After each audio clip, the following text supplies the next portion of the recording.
All right, so we have some new court filings in the Marilyn Manson defamation case against Evan Rachel Wood and her former girlfriend and co-conspirator Illma Gore. Now, probably the most interesting of the filings is a sworn legal declaration, a new sworn legal declaration by a woman named Michelle Meyer. Michelle Meyer is an attorney, but more importantly for this case, she is a former associate of or acquaintance or whatever of Illma Gore. Now, this is really interesting, all right? Michelle Meyer claims in this legal declaration that Illma Gore, and again, if you don't know this case, Illma Gore, as it turns out, Evan Rachel Wood's ex-girlfriend, was really the driving force for this whole hoax, this whole movement against Manson. She really encouraged Evan Rachel Wood to go after him. Illma Gore is Evan Rachel Wood's co-star in the takedown documentary of Manson, Phoenix Rising. And Illma Gore, as it turns out, was actually the one recruiting these other women to join the hoax with Evan Rachel Wood and to go after Marilyn Manson. And if you don't know what I'm talking about, look at some of my other videos, all right? I've been covering this for a while. But as you may or may not know, one of the aspects of this whole operation against Manson was that Illma Gore typed up a fake FBI letter that she and Evan Rachel Wood together, they formulated a fake FBI letter. So a letter purporting to be from an FBI agent, a real agent, by the way. They used a real agent's name, identity in this, right? But it was a fake letter. And the purpose of the letter actually, primarily, was to help build a case for the idea that Evan Rachel Wood needed to abscond to Tennessee, basically, with her son, because Evan Rachel Wood shares a son with the actor Jamie Bell. And when she and Jamie Bell split, they continued to co-parent their child. Well, apparently, Jamie Bell did not want Evan taking his child to Tennessee. And also, apparently, Evan had, and I've covered this before, you can check out my videos on this, but apparently Evan had been keeping the child from Jamie Bell, had been telling Jamie Bell that he couldn't see the child, and had been using this Marilyn Manson case and her fear of Marilyn Manson as an excuse, right? As if, oh, like I'm a part of this investigation of Manson and I'm so scared and he's been threatening me, and so I'm sorry, it's just not safe for you to see our son right now. Or, it's just not safe for me to be in LA. I've got to go to Tennessee and whatever. And Jamie Bell, rightfully so, was getting really sick of his son being kept from him and was getting very suspicious of this situation, right? And so he was given this excuse by Evan Rachel Wood that, she was terrified of Marilyn Manson, et cetera, et cetera. And so in order to back this claim up, Evan Rachel Wood gave Jamie Bell the contact information, supposedly, for this FBI agent, right? So not only did Illma Gore and Evan Rachel Wood devise this fake FBI letter, right, but they also gave out a phone number to Jamie Bell and said, here's the phone number that you can use to contact the FBI agent to verify, in case he wanted to verify that Evan Rachel Wood really was a part of this investigation and she was afraid of Marilyn Manson and Marilyn Manson's a threat, all of that, right?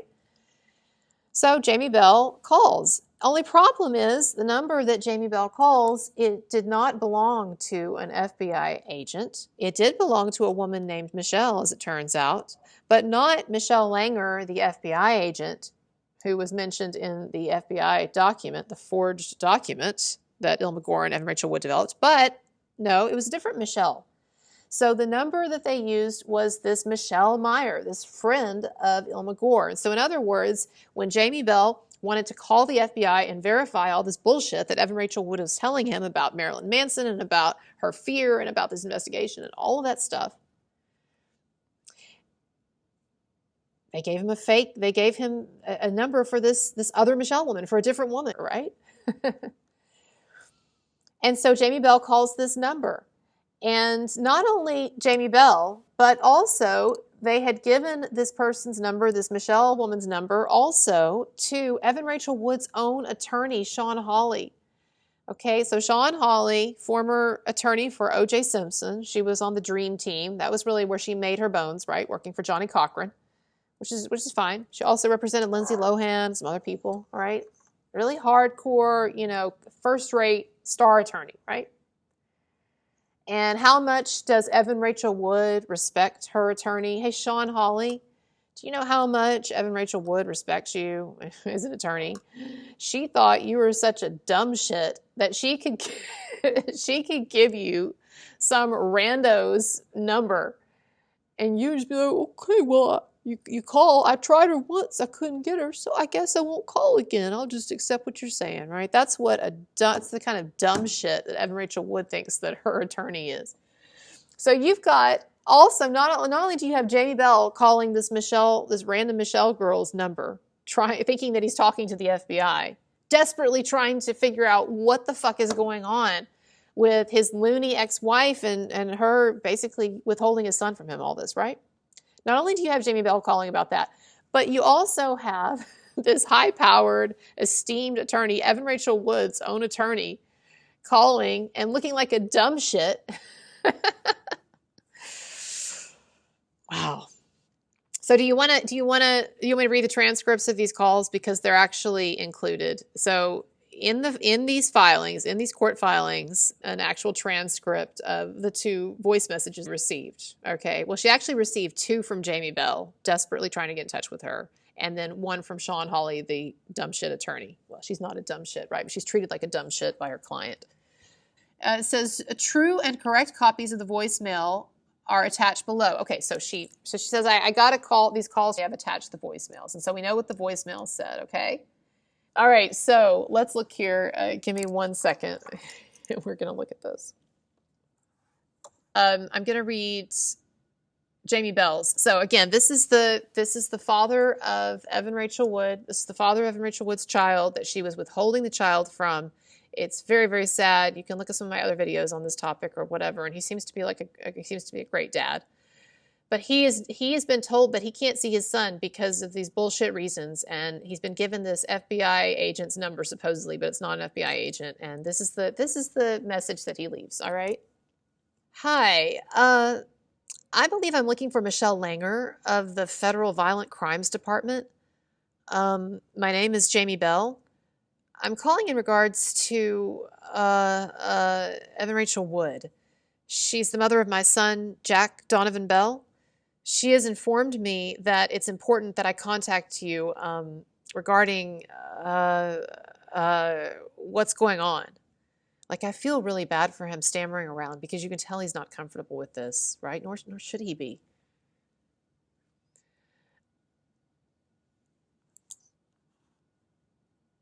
He says, okay, so he says, I'm actually completely unaware of what's happening. So I've been told to reach out to you. My cell phone number, I live in California. I have pretty bad cell phone reception, but I'll give it to you anyway. My cell is, and then he gives the number. Let me give you my home number also. We're home most of the day. Oh, who isn't? I know. So he's making a COVID reference, I guess, right? He sounds like a nice guy. Like he says, we're home most of the day. Well, who isn't, right? Telling jokes. The number is, and he gives the number, and he says, I'd appreciate a call back at your earliest convenience. Thank you so much. Bye. All right. And then, of course, he doesn't get a call back, right? And so he calls again, and he leaves another message, and, a bit more desperate this time, right? He says, okay, so this is Jamie Bell's second message. He says, hi, I'm looking for Michelle Langer. I called yesterday. My name is Jamie Bell. I'm calling, a strange call, actually. I'm calling about Evan Rachel Wood and a case that is pertaining to her and her involvement within a case in terms of her being a material witness in something. Has to do with the custody of our child. We share custody of him. His name is Jack Donovan Bell. I have a couple of questions for you, if you would not mind calling me back. I know it's close to the holidays, but as it does pertain to custody of a child and the well-being of a child, I hope that you'll understand that it's some urgency. Let me give you my number, and he gives the number again. I would really appreciate it if you could get back to me as soon as possible. Thank you so much. Happy holidays. Hope you're well. Bye. I mean, it's really sad. And then on the more comic side of things, we have dumb shit, not a dumb shit, but treated like a dumb shit by her client, attorney Shawn Holley, looking like a fucking idiot, unfortunately for her, put in the position of looking like an idiot, calling this, again, this wrong number. This is what Shawn Holley says. All right, so she says, good morning. Oh, she sent 2 voicemails too. So Shawn Holley says, good morning. This message is from Michelle Langer. My name is Shawn Holley. She spells it. ShawnHolley. This is a really bad connection. I think I'm going to call back. Bye. So she calls back. Hi, it's Shawn Holley again. Hopefully this is better. I'm a lawyer in Los Angeles, and I represent Evan Rachel Wood. And I was just hoping that we could touch base at some point, and perhaps I could be the point person because, you know, for obvious reasons, Evan, doesn't, you know, have an understanding of everything that's happening. Oh, she has more of an understanding than you do, sweetheart. Sorry, that was me talking to Shawn Holley. She says, okay, she says, yeah, she doesn't have an understanding of everything that's happening, and I'm not saying that I will either, but yeah, you're going to have a hard time getting to the bottom of this barrel, Shawn Holley. Anyway. She says, I'm not saying that I will either, but as a lawyer who works in the criminal justice system, I'm probably a better person to explain things and act as a go-between or liaison, if that is okay with you.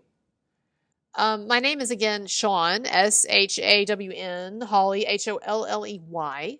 My cell number is the best way to reach me, and she gives a cell number. She repeats the cell number. My email address is SHOLLEY @ it's 10:45 on Tuesday. I know it's a holiday week, and hopefully people are already on vacation mode, but if you have a minute to spare, please give me a call whenever you can. I greatly appreciate it. Thank you. Happy holidays. You know, it's interesting in the messages from Shawn Holley and then from also Jamie Bell, you know, they make reference to the holidays. Like, yeah, I know it's the holidays, but if there's any way you could, it really is urgent. Because, you know, there's this crazy fucking woman named Evan Rachel Wood, and she's feeding us all this bullshit. We're just desperately going down this rabbit hole, you know, with these stupid breadcrumbs, these fake breadcrumbs that she gives us. We're just trying to get some handle on the truth here, even though we're dealing with a borderline personality disordered crazy person. And her crazy, megalomaniacal, hacker, hoaxer girlfriend, Illma Gore. Man, she is a piece of work. If you're new to this case and you don't know anything about Illma Gore, check out my videos. She is a piece of work. So yeah, so that's what's asserted in here. Now, this is what Michelle says about these calls and this situation. All right. Sorry. She says, on December 22nd, 2020, I received voicemails on the phone I had used to talk with Illma Gore. Illma Gore is Evan Rachel Wood's conspirator girlfriend. I received voicemails from 2 people that I didn't know. The callers left voicemails looking for Michelle Langer. Michelle Langer is the FBI agent, all right? So, you know, it's like Illma Gore is such a dumbass, right? That she's like, okay, so the FBI agent's name is Michelle Langer, and I've got this friend over here named Michelle, so I'll just use Michelle over here's phone number for Michelle over here, and it'd be like the same. Yeah, so that was her masterminding of it. Because, I mean, actually, Illma Gore, I'm not really convinced that she's actually very smart. I think she's like trying to play some smart, you know, girl with a dragon tattoo game, but she doesn't actually have like the IQ to back it up. And so we get just sort of like this like bullshit, like half-assed, like, you know, espionage stuff that's not really, you know, working. Anyways. Okay, so she says, I received voicemails on the phone from 2 people I do not know. The callers left voicemails looking for Michelle Langer. I have retained copies of these recordings. The first 2 messages were from Shawn Holley. She says, I did not know why Holley and Bell. So, okay, so this is what she says now. Michelle Meyer says about, in conclusion of these phone calls. She says, I did not know why Holley and Bell were calling me because I had never met them, spoken to them, or given them my phone number. I also did not know why they were calling me looking for Michelle Langer. Gore had promised me that she would not share my phone number or any of my information with anyone. I was shocked that Gore had apparently given my phone number to Holley and Bell or had given my phone number to Evan Rachel Wood, who had then given my phone number to Holley and Bell, and likely told Holley and Bell that my phone number belonged to Michelle Langer, this FBI agent. All right. So then she says, on December 22nd, after getting these messages, I sent Illma Gore, a message on WhatsApp. Referring to the two callers, I told Gore that, quote, I just received 2 voicemails on my cell, now looking for a Michelle Langer. Shawn Holley called, saying she represents Evan, and Jamie Bell called, saying he's the father of Jack Bell. I haven't returned the calls to them to tell them that they have the wrong person. Do you want me to call them, or can you and Evan sort it out on your end? To which Gore responds and says, oh, don't worry, I'll have it fixed immediately. Sorry for that. Someone got the numbers mixed up. Oh, yes, someone got the numbers mixed up. So after she receives the second message from Jamie Bell, all right, then Michelle Meyer, she messages Gore again. She says, I also messaged Gore through WhatsApp stating, quote, Jamie left another voicemail looking for Michelle Langer, so I texted him and said our numbers must have been mixed up. And Gore responds, no problem, sorry about the mix-up. All right, so just a crazy situation. And really, again, if you have not looked into this case, this is just the tip of the iceberg. And I'm going to link to one of my videos below that explains this further. But it is just, I mean, the more that we find out, just the more amazing it is. The lengths to which these two went to in this hoax. This hoax that was perpetuated not only against Marilyn Manson and against, the public, but also against Jamie Bell, the father of Evan Rachel Wood's child, and even, Evan Rachel Wood's own attorney. So I'm going to have more on this. There's actually a lot more in these filings, and so I'm going to have more information out shortly, but I just wanted to get this to you because I thought it was the most interesting aspect of it so far. But I'm going to have more out, so hang on. And of course, my links are below. I always appreciate your support. Like and subscribe. Tips are very much appreciated, and I'm getting my second win now with this Marilyn Manson stuff. I am going to be here till the end, and like I said, stay tuned. I'll be putting out more stuff. All right, everybody. Bye-bye.